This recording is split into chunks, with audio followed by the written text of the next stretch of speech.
সম্মানিত দর্শক শ্রোতা, আসসালামু আলাইকুম।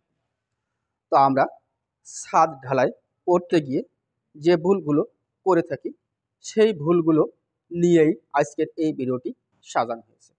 তো আসেন আমরা কথাগুলো শুনি এবং সেই ভুলগুলো জানি যে কোন কোন ভুলগুলো আমরা করে থাকি।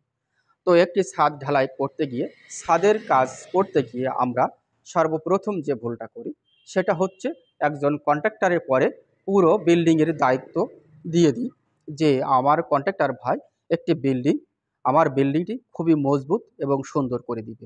তো দেখেন, একজন কন্ট্রাক্টর অবশ্য আপনার বাড়ি খুবই সুন্দর এবং মজবুত করে দিবে, এটা হচ্ছে কন্ট্রাক্টরের দায়িত্ব। এবং আপনার দায়িত্ব সেই বিল্ডিংটা সুন্দর হচ্ছে কিনা এবং সঠিকভাবে আপনার কাজগুলো হচ্ছে কিনা এই দেখে নেওয়ার দায়িত্ব হচ্ছে আপনার। দেখেন, একজন কন্ট্রাক্টর ভাই তার মন প্রাণ দিয়ে একটি বিল্ডিংয়ের কাজ করে, চেষ্টা করে যে একটি বাড়ির কাজ আমি সুন্দর করে দেব, কিন্তু সেইভাবেই সেই বাড়ির কাজটি করে থাকে। তো তার খোলদেও দেখা যায় অনেক ভুল রয়ে যায়।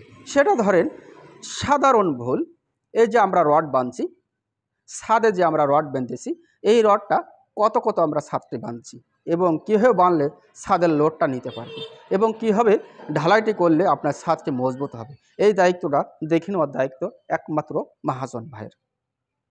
তারপর আরেকটা বিষয় হচ্ছে যেরকম রডের নিচের যে বোলাকগুলো আমরা সর্বসাধারণত দিয়ে থাকি 1 ইঞ্চি বাই 1.5 ইঞ্চি।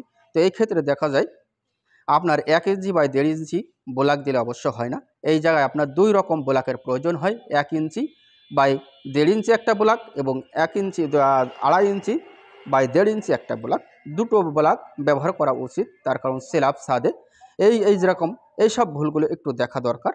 তারপরে আমাদের ছাদটা সঠিকভাবে লেবেল হয়েছে কিনা এটা দেখে নেওয়া দরকার। একমাত্র মহাজন ভাইয়ের ছাদে সঠিকভাবে পাটা পেটানো হচ্ছে কিনা, ছাদটা সুন্দরভাবে লেবেল করা হচ্ছে কিনা, এটা অবশ্যই একজন মহাজন ভাইয়ের দেখে নেওয়ার কর্তব্য। যে এক বস্তা সিমেন্টে আপনার ছাদ ঢালাই করতে গিয়ে এক বস্তা সিমেন্টে কয়টা খোয়া, কয়টা বালি, কতটুকু পানি, কতটুকু সিমেন্ট দিচ্ছে, এগুলো দেখে নেওয়ার দায়িত্ব একমাত্র আপনার। যেরকম ধরেন একটি বিমের ছাদ করতে গিয়ে বিমের ছাদ যেরকম বিম আপনার বিমের রড বাঁধা হয়ে গেছে, বিমের রডটা সঠিকভাবে বাঁধা হচ্ছে কিনা আপনার দেখে নেওয়া দরকার।